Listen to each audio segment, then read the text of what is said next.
இவ்வளோ போய் வெற்றியாளனாக மாறினதுக்கப்புறம் நான் ரொம்ப மிஸ் பண்ணுறேன், திருப்பி வரமாட்டான்னு நான் ஏங்குறேன்னு எங்கள் சித்தப்பா தான். அவர் தான் என்னோடய ஃபஸ்ட்டு ஹீரோன்னு சொல்லியிருப்பேன் நான் நிறைய இடத்துல. அவர் ஒரு கம்யூனிஸ்ட். காடுகளில் மேடுகளில் கல் சிலைகளாக உடைந்த சிலைகளாக கிடக்கக்கூடிய நிறைய தெய்வங்களோட ஒரு ரெப்ரஸன்டேட்டிவாக தான் அப்பா உட்காந்துட்டு இருப்பார். நான் அப்போ என்ன நினச்சேன்னா, அந்த தெய்வங்களை பார்க்க ஆரம்பித்து அந்த தெய்வத்தோட வாய்ஸஸ் கேட்க ஆரம்பித்து, இந்த பக்கம் மார்க்ஸ் வாய்ஸ் கேட்க ஆரம்பிச்சு, இந்த பக்கம் வந்து லெனின் வாய்ஸ் கேட்க ஆரம்பிச்சு, இந்த பக்கம் ராமமூர்த்தி வாய்ஸ் கேட்க ஆரம்பிச்சு, இது ரெண்டு மிக்ஸ்ட் ஆகி என்ன மாதிரி நான் வாழக்கூடிய நாட்டில் லட்சம் பேர் இருக்காங்க, கோடிக்கணக்கான பேர் இருக்காங்க அப்படின்னு காட்டினது அம்பேத்கரோட உருவம் தான் எனக்கு. அந்த உருவத்தை சென்றடைந்து அந்த உருவத்தை வாசிக்க போகும்போது அவரை பின்தொடரும் போது தான் இப்படி கோடிக்கணக்கான பேர் நாட்டில் இருக்காங்க, அவங்களும் நானும் ஒருத்தன் அப்படிங்கிற புரிதல் எனக்கு வந்துச்சு.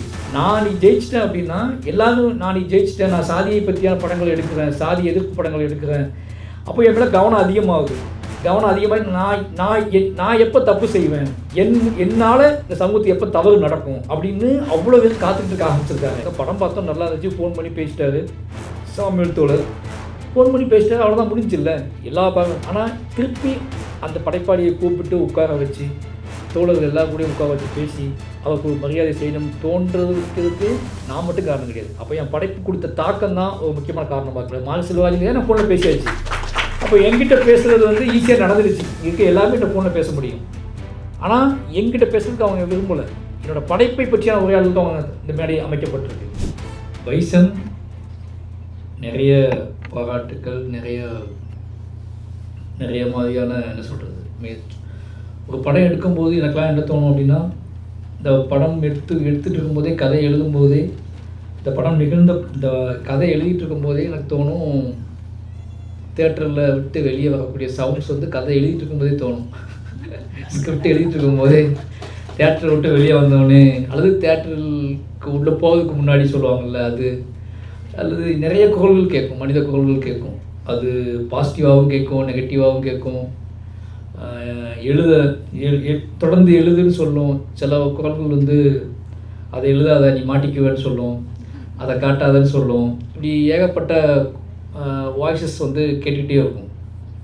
இது வந்து ஒரு பெரிய ஒரு என்ன சொல்கிறது, மன உளைச்சல் தான். ஒரு நம்ம கதை எழுதும்போது இதோட எல்லை எது, ஒரு கேரக்டர் டிசைன் பண்ணுறோம் அப்படின்னா இந்த கேரக்டர் எது வரைக்கும் காட்டலாம், அந்த கேரக்டரோட உண்மை எவ்வளோ பக்கத்தில் போகலாம், இந்த உண்மை எப்படி அறியப்படும், அன்றைய காலத்தில் எப்படி அறியப்பட்டது, இன்றைய காலத்தில் எப்படி அறியப்படும், இதை வந்து சாதிக்கு எதிராக போராடி கொண்டிருக்கிற, சமரசமற்று போராடி கொண்டிருக்கிற மக்கள் தோழர்கள் எப்படி எடுத்துக்கொள்வாங்க, சாதியை வைத்து பிழைப்பு நடத்தி கொண்டிருக்கிற தோழர்கள் எப்படி எடுத்துக்கொள்வாங்க, இப்படி நிறைய குழப்பங்கள் இருக்கும். இது போக சினிமா, அதாவது ரொம்ப புனித பிம்பமாக கட்டமைக்கப்பட்டிருக்க சினிமான்னு ஒன்று இருக்குது. ஏன்னா சினிமா வந்து அது பயங்கரமான புனிதமான விஷயமா பார்ப்பாங்க சினிமாக்காரங்க. அவங்க எப்படி எடுத்துக்குவாங்க, அவங்கள தாக்கு பிடிப்பாங்களா அப்படின்னு சொல்லிட்டு நிறைய விஷயங்கள் வந்து நமக்கு எழுதும் போதே தோணிகிட்டே இருக்கும். பட் இதையெல்லாம் மீறி நம்மளை எழுத வைக்கிற விஷயம் என்ன அப்படின்னா, சரி நீ எழுதிட்டு இருக்கும்போதே கொஞ்ச நாளில் எங்கேயாவது போய் செத்துட்டுனா என்ன பண்ணுவேன், நீ இல்லாமல் போயிட்டுனா என்ன பண்ணுவேன், இது ஏதாவது மாற்றம் தான் என்ன பண்ணுவேன், எழுதி தொலையும் அப்படிங்கிற மாதிரி ஒன்று தோணும். நமக்கு நம்ம வாய்ஸ் கேட்கும், அது எழுதி முடியன்னு தோணும். அப்படி தான் எழுதி முடிப்போம். எழுதி முடிச்சதுக்கப்புறம் ஷூட் பண்ண போகும்போது அப்போ நிறைய வாய்ஸஸ் கேட்கும். ஷூட் பண்ணும்போது நிறைய வாய்ஸஸ் அப்படிங்கிறது வந்து கூட ப்ரொடியூசர்ஸ், ஆக்டர்ஸ் எல்லாரோட வாய்ஸஸும் கேட்கும். இது வேண்டாம், அது வேண்டாம், அப்படி இப்படின்னு. இது எல்லாத்தையும் மீறி தான் ஒரு படம், ஒரு படைப்பாளன் வந்து தான் விருப்பப்பட்ட மாதிரி ஒரு படத்தை எடுக்கணும்னா அவனுக்கு இவ்வளோ வாய்ஸஸை தாண்டி தான் அவன் வந்து ஒரு படத்தை எடுப்பான். என்னோடய 5 படங்கள் கிட்டத்தட்ட அப்படி எடுக்கப்பட்ட படங்கள் தான். பட் எவ்வளோ வாய்ஸஸ் கேட்டாலும் நிலையானதாக ஒன்று கேட்கும். அது என்ன அப்படின்னா, நம் அறத்தின் பக்கம் நின்னோம் அப்படின்னா, நம் நீதியின் பக்கம் நின்னோம் அப்படின்னா அதுக்கு பின்னாடியான ஒரு படைபலம் கிடைக்கும். அது நம்ம நிற்கமா இல்லையா அப்படிங்கிறத நம்மளோட படைப்பு தான் முடிவு செய்யும். நம்ம படம் முடித்து வெளியாகும்போது படம் பார்க்குற பார்வையாளர் அவங்க சாதாரண பாமரனாக இருந்தால் கூட அவன் படம் அந்த ஆர்ட் ஃபார்ம் வழியாக அவனுக்கு உணர்த்தப்படுகிற அல்லது அவன் வாங்கி கொண்டு போகிற அரசியல் அவனுக்கு உணர்த்தும் அவன் யார் பக்கம் நிற்க வேண்டும் என்று. அப்படியாப்பட்ட என்னோடய 5 படங்களுமே நிறைய மக்களை எனக்கு பக்கபலமாக கொடுத்துருக்கு. அந்த நம்பிக்கையில் தான் தொடர்ந்து படங்கள் எடுத்துகிட்டு இருக்கோம். அந்த நம்பிக்கையை கொடுப்பதற்கு காரணம், அப்படி நம்பிக்கையை விதைப்பதற்கு முக்கியமான காரணம் எனக்குள்ளே இருக்கக்கூடிய ஆர்ட் ஃபார்ம். அந்த ஆர்ட் ஃபார்ம் வந்து சின்ன வயசுலேயே நம்ம என்ன சொல்கிறது, வாழ்க்கையை கற்றுக்கிறது வேறு, நம்மளோட வாழ்க்கைக்குள்ளே இருந்தே அவங்க அரசியலை கற்றுக்கிறது இருக்குல்ல. சித்தாந்தங்களின் வழி, புத்தகங்களின் வழி, அல்லது உரையாடல்களின் வழி, அல்லது கருத்தரங்குகளின் வழி அரசியலை கற்றுக்கிறது வேறு. நமக்கு நிகழ்த்தப்பட்டால், நமக்கு கொடுக்கப்பட்ட அல்லது நமக்கு பரிசீலிக்கப்பட்ட ஒரு வாழ்க்கை மூலமாக நமக்கு அரசியல் கற்றுணர்வும்ல, அப்படியாப்பட்ட அரசியல் கற்றுணர்வுகளோடு வந்த ஒரு பையன் தான் மார்க் செல்வராஜ்.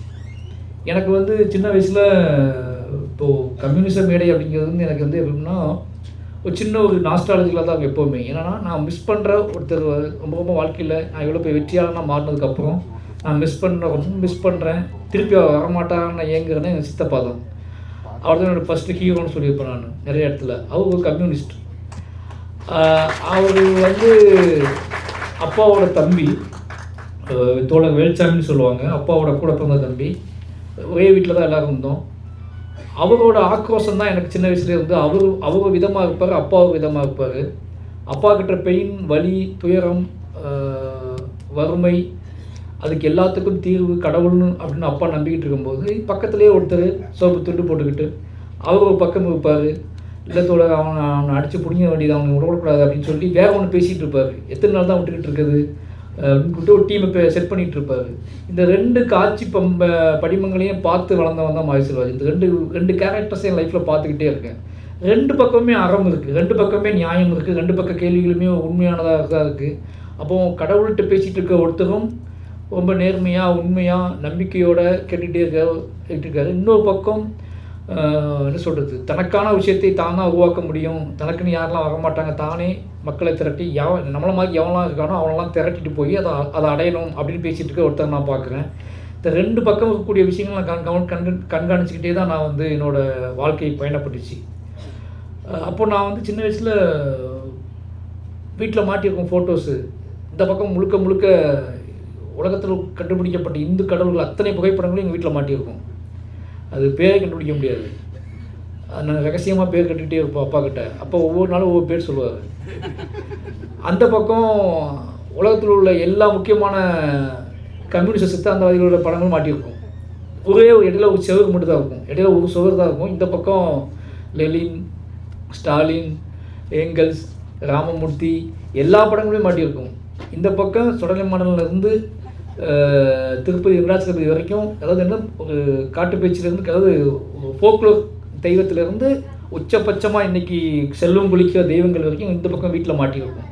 இதுக்கு இடையில ஒரு செவரு. நான் இந்த செவர்லேருந்து ஏறி அந்த பக்கம் போவேன், அந்த செவரில் ஏறி இந்த பக்கம் போவேன்.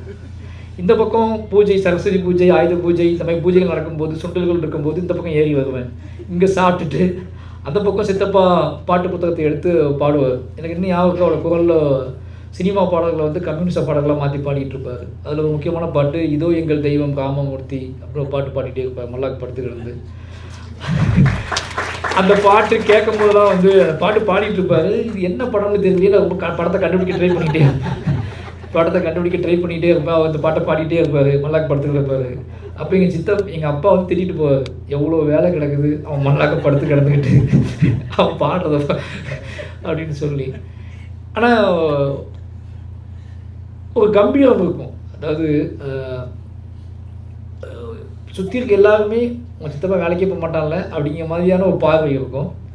ஆனால் ஏதோ ஒன்றுக்காக தன்னை தயார்படுத்திகிட்டு இருக்கோம் அப்படிங்கிற அந்த கெத்து இருக்குல்ல, அது நம்ம நினைப்போம். அவன் நானும் நினச்சிருக்கேன் சித்தப்பா ஏன் வேலைக்கே போக மாட்டேன்றாரு அப்படின்னு சொல்லி.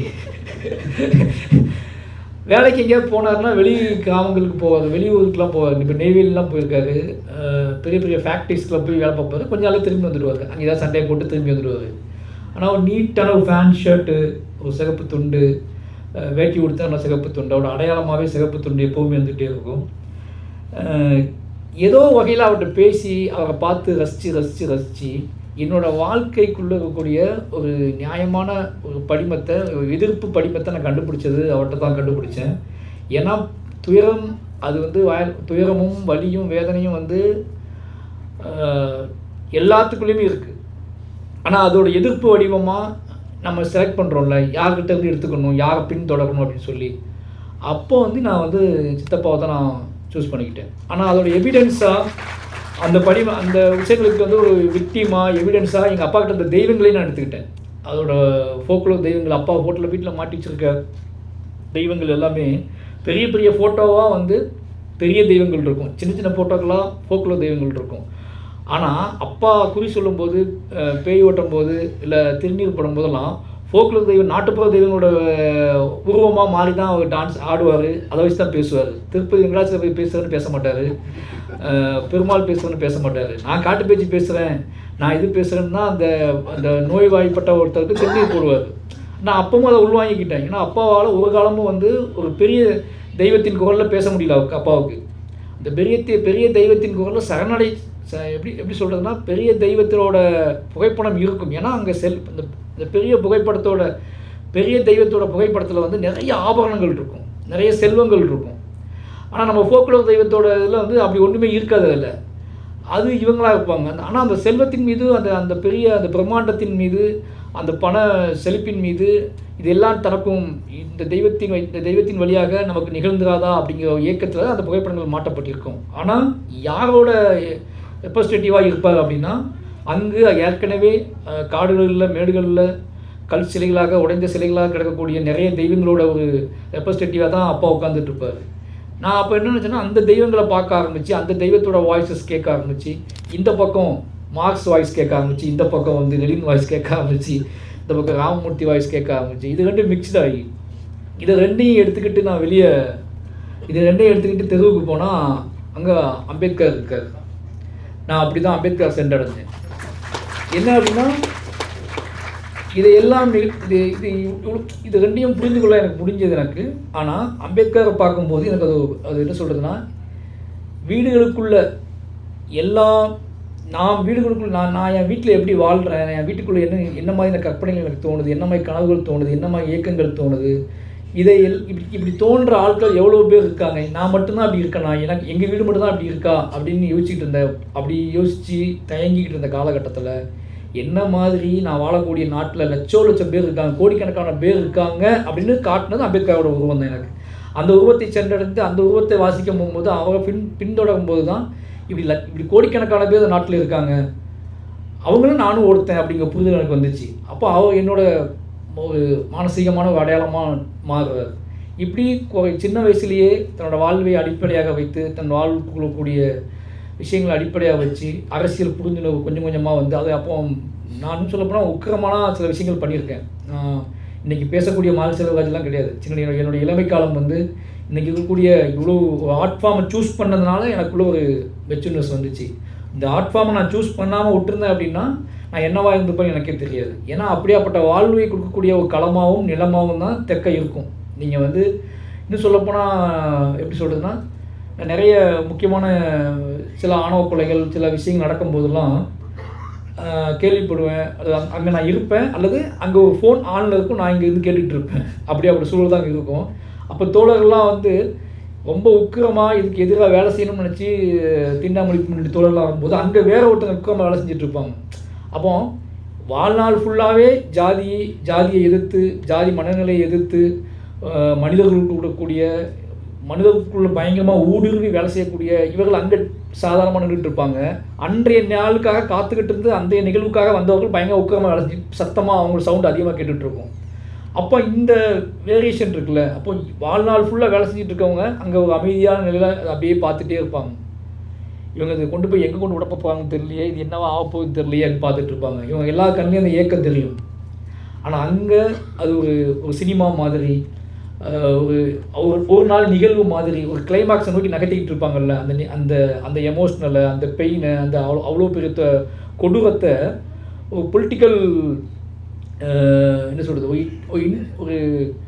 ஒரு தனிநபர் பொலிட்டிக்கலாக தனிநபரோட அதிகாரமாக மாறிக்கிட்டு இருக்கும். சில நிறைய ஜாதிய கொடூரங்கள் வந்து தனிநபரோட பவருக்கு போயிடும். அது நம்மளால் திருப்பி அவங்கள வந்து வாங்க முடியாது. அப்படியாப்பட்ட சூழலில் நாங்கள் சில தோழர்களை பார்க்கும்போது எனக்கு தோணும், இதை எப்படி அந்த தோழர்களை பார்த்து எனக்கு தோணுச்சு, இவங்களுக்குள்ள மனசுக்குள்ளே இப்போ என்னெல்லாம் ஓடிக்கிட்டு இருக்கும்.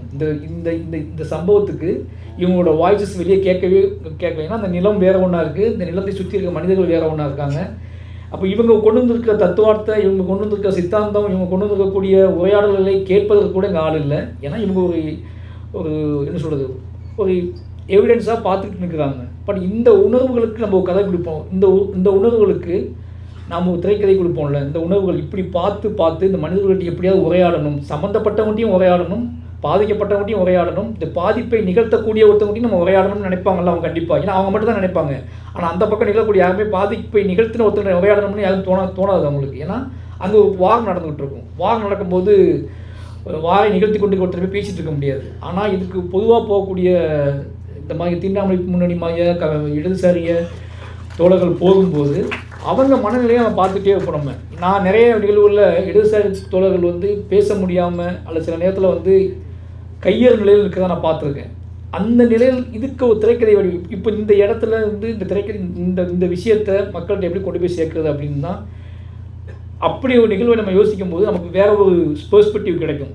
என்னோடய சினிமாக்களில் இடதுசாரி பெர்ஸ்பெக்டிவ் கிடைச்சதுக்கான காரணம் என்ன அப்படின்னா, நான் 2 பக்கமும் போனேன். நான் விக்டிமாக இருந்தால் கூட என்னை பற்றியுமே எனக்கு நிகழ்த்தப்பட்ட அநீதியை மட்டுமே பேசுவதுங்கிறது ஒரு சாய்ஸ். அந்த அநீதியை நிகழ்த்தியவர்களுக்கும் ஒரு அநீதி நிகழ்த்தப்பட்டு அவர் அதுவாக மாற்றப்பட்டிருக்காரு அப்படிங்கிறதான் அவங்க உணர்த்தணும்.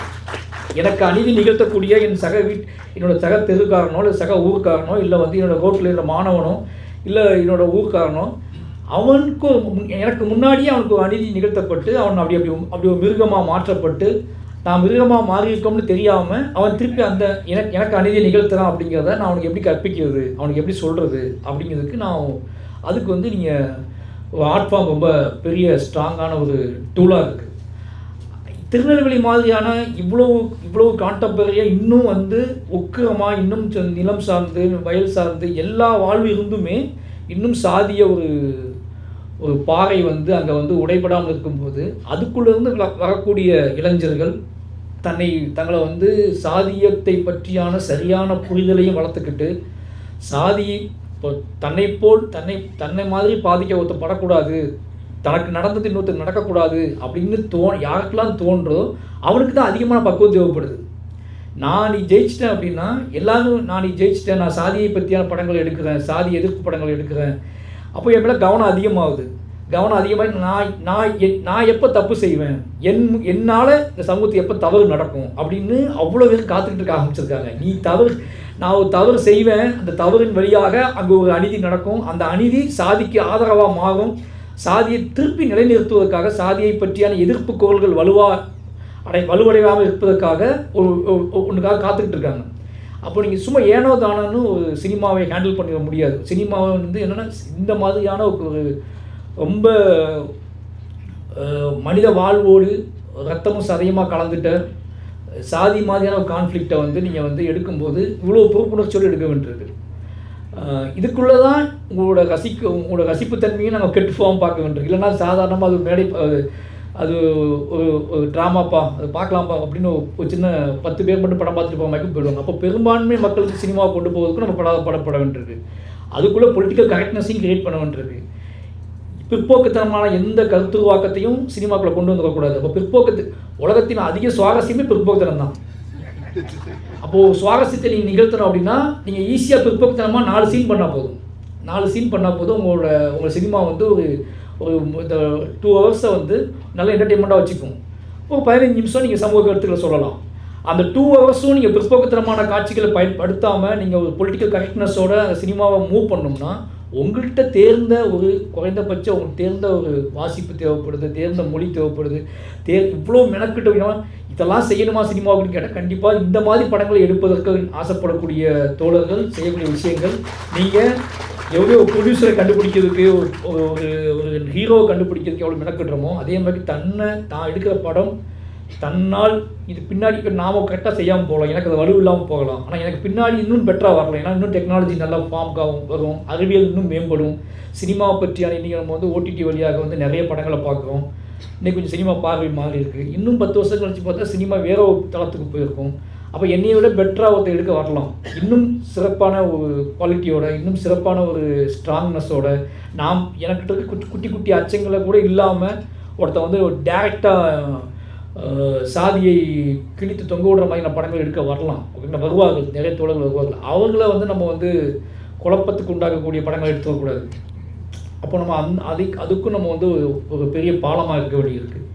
அதனால தான் வந்து இந்த மாதிரி படங்கள் எடுக்கும்போது நம்ம வந்து நம்ம கண்ட்ரோல் பண்ணிக்க வேண்டியது. நிறைய பேர் சொல்லுவாங்க, நீங்கள் ஏன் நிறைய கண்ட்ரோல் பண்ணி வந்து கண்ட்ரோல் பண்ணிங்கன்னா கண்ட்ரோல் அப்படிங்கிறது வந்து நம்மகிட்ட எப்பவுமே இருக்க வேண்டியிருக்கு. ஒரு படைப்பாளிகிட்ட கண்ட்ரோல் அப்படிங்கிறது, ஏன்னா அவன் எல்லாத்தையும் உள்வாங்கி வச்சுக்க வேண்டியிருக்கு, எல்லாத்தையும் வாங்கி வச்சுக்க வேண்டியிருக்கு, வச்சு அதை வந்து கொஞ்சம் கொஞ்சம். ஏன்னா ஒரு உண்மையை சொல்வது அப்படிங்கிறது ரொம்ப ஈஸி, ஒரு உண்மையை சொல்கிறது ரொம்ப ஈஸி, அதை எல்லாரும் சொல்லுவாங்க.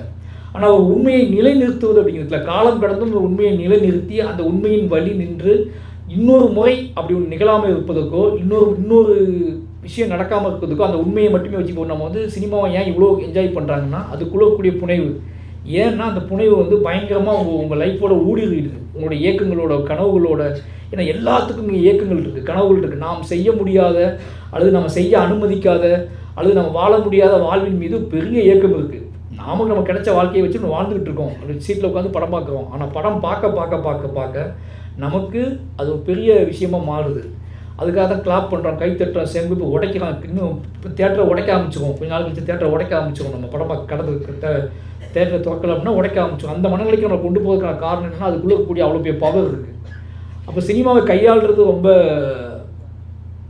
ஒரு ஒரு ஒரு படைப்பாளிக்கு நிச்சயமாக அரசியல் அவனுக்குள்ள ஒரு அரசியல் இருக்கும் கண்டிப்பாக. அதை அந்த புரிந்துணர்வோடு கதைகள் எடுக்கும்போது, படம் எடுக்கும்போது, அது ஸ்கிரிப்ட் எழுதும்போது அது கொஞ்சம் கொஞ்சமாக வெளிப்பட்டுக்கிட்டே இருக்கும்.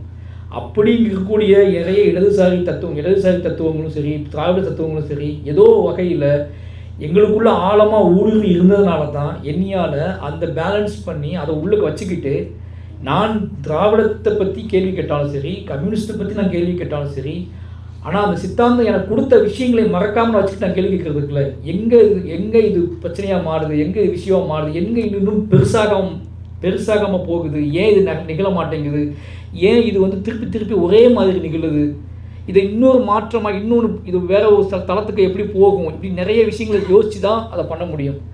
அது இல்லைன்னா அது சாத்தியப்படாது. சும்மா எல்லாரும் நார்மலாக ஒரு டைரக்டர், நார்மலாக ஒரு ஆக்டர் கேள்வி கேட்குற மாதிரி நான் கேள்வி கேட்க முடியாது. அப்படி கேள்வி கேட்குறது முறையாகவும் இருக்காது.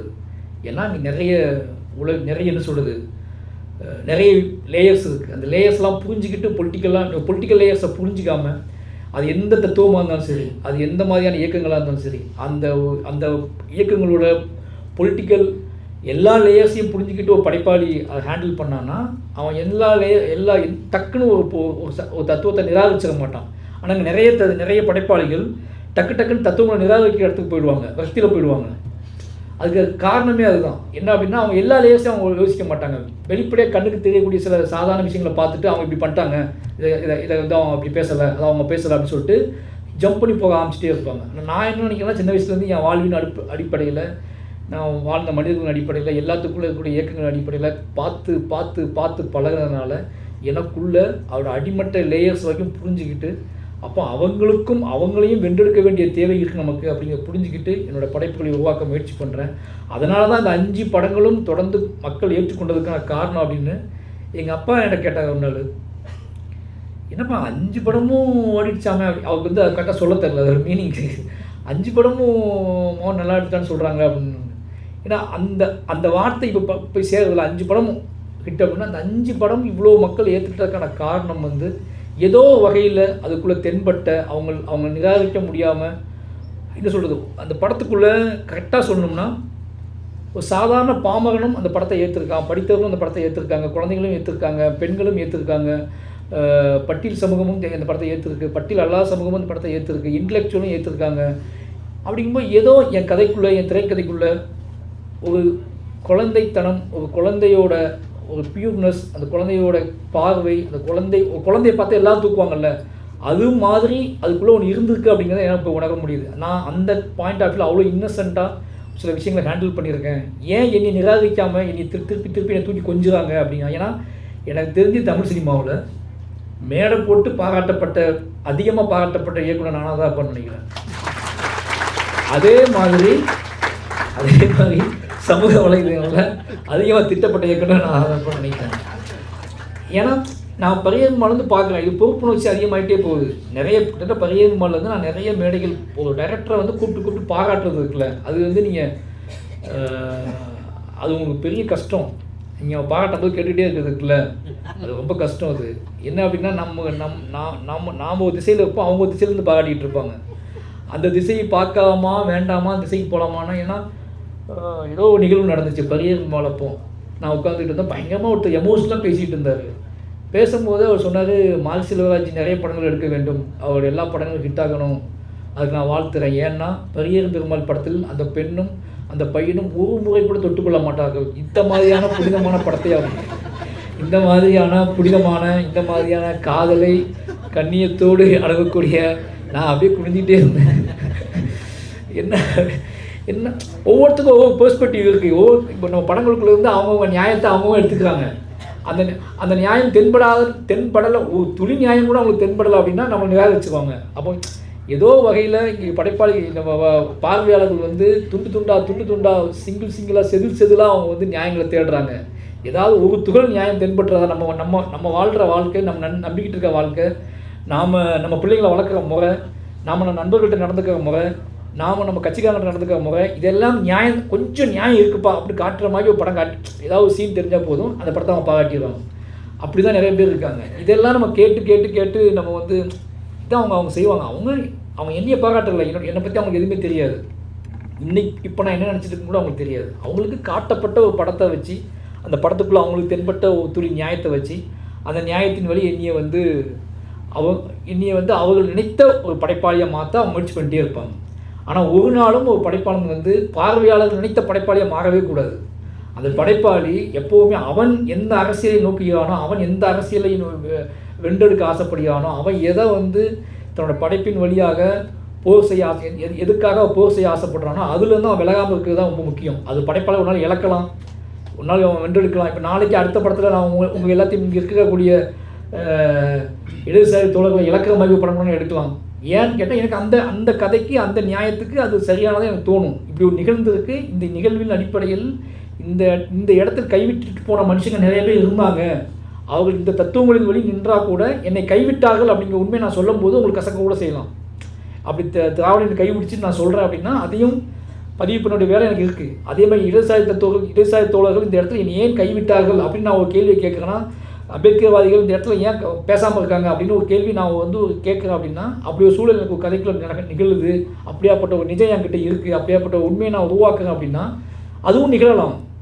அப்போ நீ எதுவுமே இங்கே வந்து என்ன சொல்கிறது, இது இப்படியே இந்த பாராட்டை வாங்கிக்கிட்டு அப்படியே நாம் போய் இவங்க பாராட்டிட்டாங்க, ஓகே இவங்களை திருப்திப்படுத்தியாச்சு, அடுத்த வேலையை பார்ப்போம் அப்படி போக முடியாது.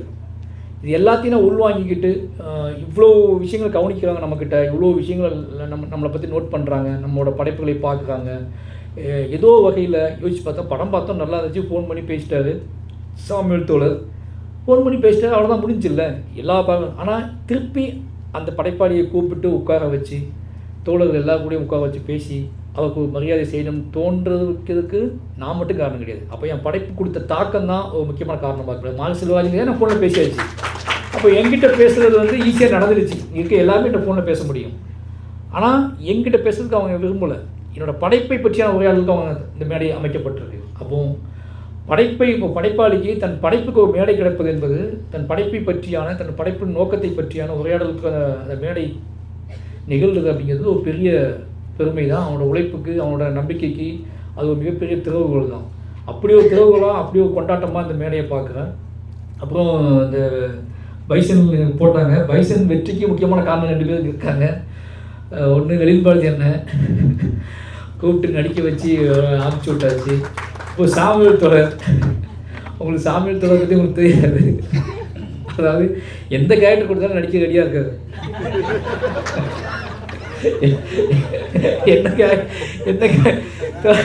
அதாவது ஹெட்மாஸ்டர் கேரக்டர் தான் அவர் கொடுத்துருந்தேன். நான் இந்த பக்கம் பேசிட்டு இருந்தேன். ஹெட்மாஸ்டரு ஃபுல்லாக தொடர் எனக்கு கேட்டார், தொடர் இந்த ஸ்கூலில் ஃபுல்லாக படித்தா தொடர் அப்படின்னு கேட்டார். அதுவும் பாதிலே போயிட்டாரு. அப்போ எனக்கு ஹெட்மாஸ்டர் கொடுத்தீங்க, அப்போ நான் பாதியில் வரமாட்டேனே. ஏன்னா அது சின்ன கேட்டு கண்டுபிடிச்சிட்டாரு. ஏன்னா அவன் ஸ்கூலில் போகல, அவன் ஸ்கூலில் பாதியில் நிப்பாட்டிடுவான். அப்போ அவன் கேட்டது ஊரில் அவன் எங்கே அதிகமாக போகணும் அங்கே கொடுக்கலான்னு சொல்கிறாரு. அவன் அனுபவமாக பார்க்க தான் அதிகமாக போவான்.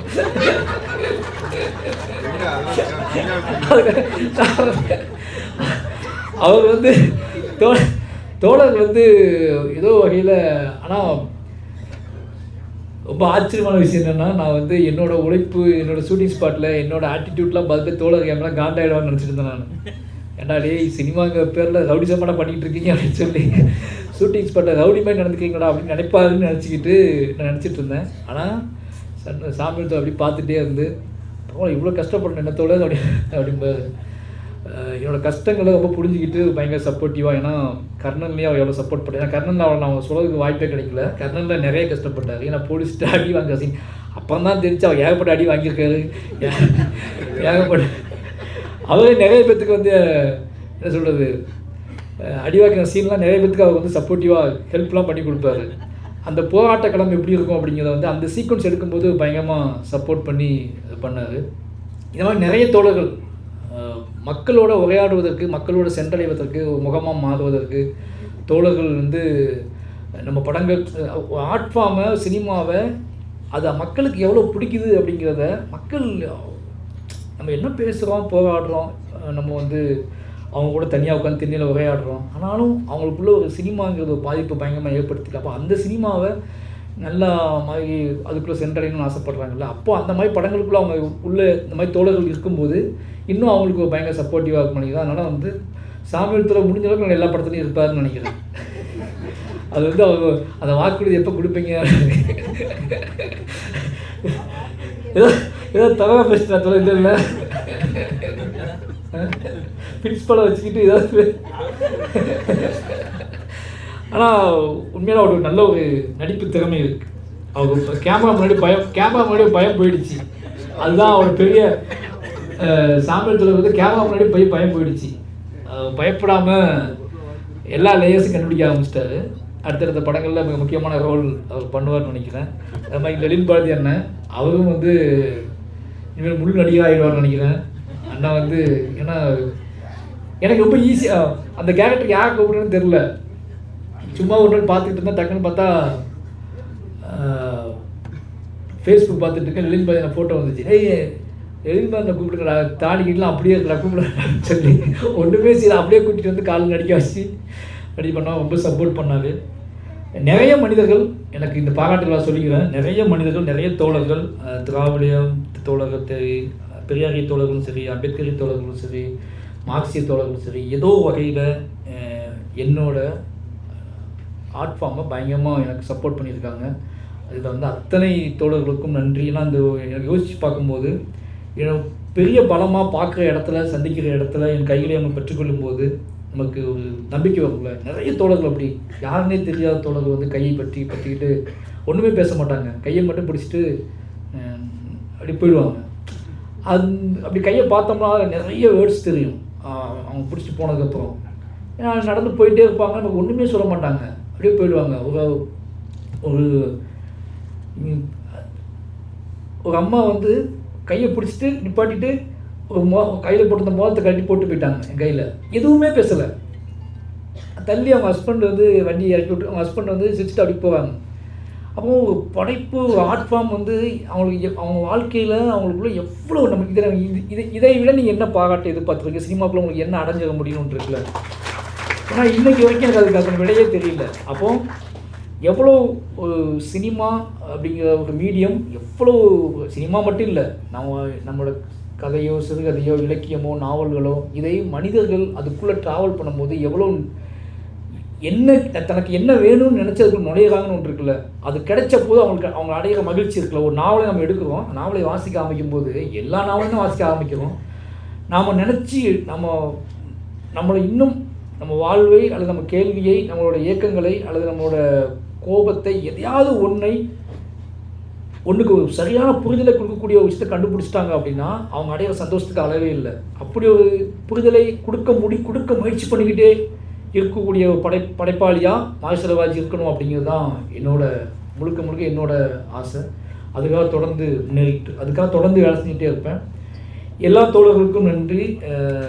தமிழ்ச்செல்வன் தோழர் எனக்கு என்னோடய அஸ்மினேற்ற காலத்தில் இருக்கும்போது அவரோட மனைப்புள்ள என் ஊரே என்கிட்ட இருக்குது, என்கிட்ட ஒரு வாழ்க்கை இருக்குது. ஆனால் இந்த வாழ்க்கைக்கு ஒரு மொழி இல்லையே, இந்த மொழியை எப்படி கட்டமைக்கிறது, எப்படி புரிஞ்சுக்கிறது. ஏன்னா நான் வாழ்க்கை மட்டும் இருக்குது, இதெல்லாம் சொல்கிறேன். பட் ஆனால் இதை ஒரு ஆர்ட் ஃபார்மில் கொண்டு வரணுமே, இதுக்கு எழுத்து வடிவம் வேணுமே அப்படிங்கும்போது நான் தேர்ந்தெடுத்த வாசித்த எழுத்துக்களில் தமிழ்ச்சினோட தோழரோட வாசிப்பு முக்கியமான வாசிப்பு. நிச்சயமாக எனக்கு வந்து வெயிலோடு போய் வாசித்து ஃபஸ்ட்டு அவரோட வெயிலோடு போயும் வாலின் தனிமையும் வாசிச்சுன்னு நினைக்கிறேன். அப்போ நான் வந்து பரியர் பெருமாள் இதையும் சொல்லி ஆகணும். பரியர் பெருமாளில் ஒரு முக்கியமான கேரக்டருக்கு தமிழ்ச்சிலையாக தான் நான் பேசி ஓகே பண்ணி வச்சுருந்தேன். அதுக்கப்புறம் படம் ரிலீஸானதுக்கப்புறம் ஐயா சாமி நீ கூப்பிடலப்பா. அந்த பொண்ணோட அப்பா கேரக்டரில், ஜோவோட அப்பா கேரக்டரில் நான் வந்து தமிழ்ச்சியாக தான் எனக்கு வேணும். வெயிலோடி போய் படிச்சுட்டு எல்லாம் படிச்சுட்டு இந்த வாழ்க்கை தெரிந்த இந்த நிலத்தில் வாழக்கூடிய பெண்களை பற்றி இவ்வளோ அறிவு, இந்த பெண்களை பற்றி, பெண்களோட காதல் பற்றி, பெண்களோட இயக்கங்கள் பற்றி, கேள்விகள் பற்றி, சுதந்திரம் பற்றி எல்லாவற்றையும் தெரிந்து கொண்டு ஒருத்தர் கிடைச்சாருன்னா நான் ஈஸியாக ஹேண்டில் பண்ணிவிடுவேன். அவங்க நடிக்க கூட வேண்டாம். அவங்க பொண்ணை பார்த்துட்டு அவர் நடிக்க மாட்டாரே அப்படின்னு என்ன சொன்னாங்க. அவருக்கு அவர் செட் ஆகுமான்னு தெரியல அப்படின்னாங்க. இல்லைங்க அந்த பொண்ணை பார்த்துக்கிட்டு இருந்தாலே அந்த முகம் வந்தாலே போதுங்க அப்படின்னு சொல்லி ரொம்ப மெனக்கிட்டோம். ஆனால் முடியலை. அதுக்காக ஆனால் இன்னும் காலம் முடியல தோழர், இன்னும் காலம் முடியல. எதுக்கு அந்த முகத்தை சும்மா அப்படி கொண்டு போவீங்க, வச்சுட்டு நிறைய படைப்புகளில் உங்கள் முகத்தை காட்டிட்டு போங்கன்னு சொல்கிறேன் நான். ஏன்னா இந்த மாதிரி முகங்கள் கிடைக்கிறது இல்லை. நான்லாம் வந்து முகத்துக்கான அடிக்ட்டு. நான் வந்து சில முகங்களை பார்த்தேன், எனக்கு வந்து அந்த முகம் என் படத்துக்குள்ளே வரணும் அப்படின்றதுக்காக எவ்வளோ வெறி பிடிச்சினாலும் அவங்கள உள்ளே கொண்டு வர ட்ரை பண்ணுவேன். அப்படி என் படத்துக்குள்ளே வந்து எல்லா படத்துக்குள்ளேயும் என்னோட மக்களும் ஆடும் மாடும் கோழியும் உள்ள வரதுக்கான காரணம் என்னென்னா, எனக்கு அது இல்லைன்னா அந்த ஃப்ரேம் எனக்கு ஃபுல்ஃபில் ஆகாது. இருப்பாங்க சினிமாவுக்காக 10 பேர் இருப்பாங்க, அந்த சினிமாவை நிஜமாக்குறதுக்கும் எனக்கு 10 பேர் தேவை. அப்படியே ஒரு 10 பேரோட முகமாக உங்கள் முகமும் இருக்குது அப்படிங்கிறது என்னோட. அதனால் நிச்சயமாக உங்களை தேடி இன்னொரு நாள் வருவேன், ஓகேங்களா? மற்றபடி எல்லாத்துக்கும் ரொம்ப நன்றி. மிகச்சிறந்த நான் நிறைய ஃபங்க்ஷனில் சொல்லுவேன், நீ ஏன் எல்லா இடத்துலையும் வருத்தப்பட்டு கோவப்பட்டது, நான் எதிர்பார்க்குற மாதிரி ஒரு நிகழ்வு நடக்க மாட்டேங்குது, எல்லாம் கூப்பிடுங்க கற்றுறீங்க கோவமாக பேசுங்க எதுவும் பேசுங்க, நான் என்ன பேசுனே மறந்து போய்ட்றேன். ஒரு உரையாடல் மாதிரி ஒன்று இருந்தால் நல்லா இருக்குமே எல்லா இடத்துலையும் சொல்லுவேன். அப்படி ஒரு மிக தேர்ந்த ஒரு நாளாக ஒரு நல்ல ஒரு நிகழ்வாக ஒரு நிகழ்வு இருந்துச்சு. நானும் ரொம்ப ஆசுவாசமாக உணர்கிறேன். ரொம்ப ஆசுவாசமாக என்ன சொல்கிறது, ஒரு வேட்டை மனநிலையில் இல்லாமல் ரொம்ப ஆசுவாசமான மனநிலையில் இந்த மாலை எனக்கு வாய்த்ததில் ரொம்ப நன்றி. இந்த வாய்ப்பை ஏற்படுத்தி கொடுத்த தமிழ்நாடு தீண்டாமொழிப்பு முன்னணிக்கும் அத்தனை தோழர்களுக்கும் என்னோட டீம் சார்பாக மறுபடியும் நன்றி.